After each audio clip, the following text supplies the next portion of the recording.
Meus amigos, dia 17 de março de 2015 foi um dia muito importante para mim, para minha geração de advogados e para todos aqueles que trabalham com direito no país. Foi publicado em Diário Oficial o novo Código de Processo Civil, sancionado pela presidente Dilma Rousseff. O novo Código de Processo Civil entrará em vigor no dia 17 de março de 2016. Portanto, teremos um ano para nos adequarmos, para compreendermos e para entendermos todas as regras de processo civil do nosso país. Procurei, com este vídeo, destacar os 15 principais pontos, na minha avaliação, de relevância e alteração da nova regulação de processo civil no país. Vamos a eles? O primeiro ponto é a questão da positivação dos princípios. Isso traz para o jurisdicionado uma sensação de garantia, de respeito às garantias fundamentais do processo. O segundo ponto é a criação da tutela antecipada de evidência. Talvez esse tenha sido o ponto de maior contribuição do ministro Luiz Fux do Supremo Tribunal Federal. Sabemos que toda a sua obra de processo civil é baseada na teoria da tutela de evidência. O terceiro ponto é a obrigatoriedade para pessoas jurídicas tenham seus registros efetivamente atualizados junto a órgãos do Poder Judiciário. Estamos falando de sites e estamos falando de meios eletrônicos de comunicação.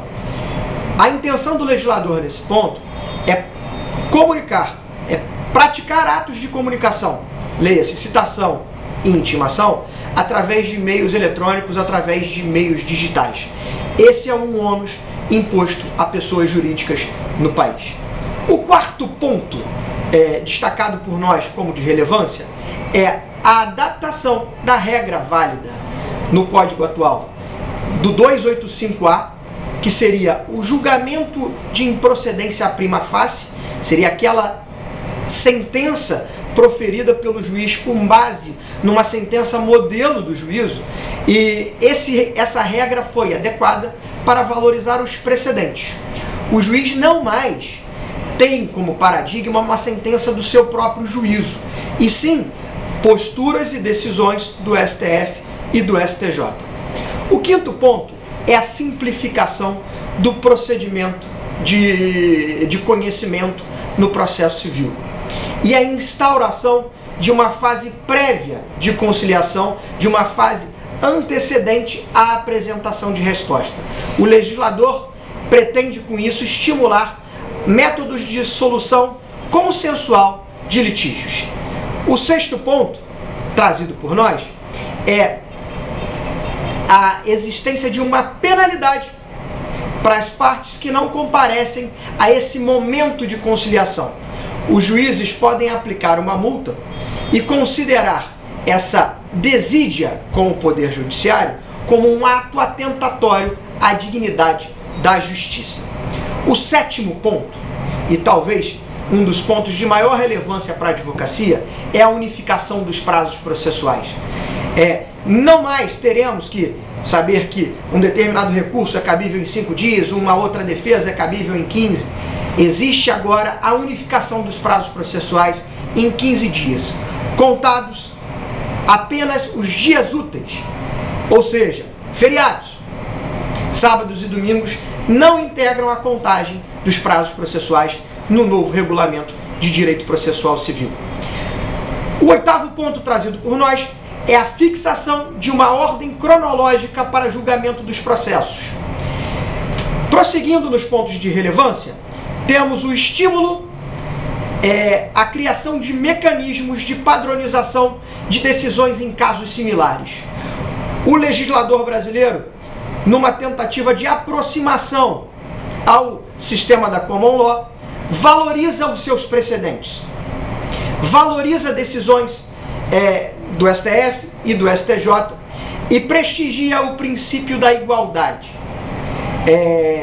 A ideia é que não mais existam decisões díspares para casos muito parecidos, para casos similares. Prosseguindo, podemos destacar a questão do incidente de resolução de demandas repetitivas. O procedimento específico criado para deferimento da desconsideração da personalidade jurídica, a eliminação de recursos tidos como protelatórios, e aí falamos especificamente dos embargos infringentes e do agravo retido. Temos o novo Código de Processo Civil totalmente contaminado pela ideia de conciliação e de mediação. Volto à tecla de que cada vez mais os juízes e as partes serão instados a encontrarem uma solução consensual para as suas contendas. Um ponto de relevância: cumprimento de sentença. A regra do artigo 475J, que causou durante muito tempo controvérsia de aplicação e que há algum tempo foi pacificada para que o seu prazo fluísse a partir do cumpra-se, a partir da intimação via DO, para que o devedor cumprisse uma determinada sentença judicial, foi alterada no novo Código de Processo Civil.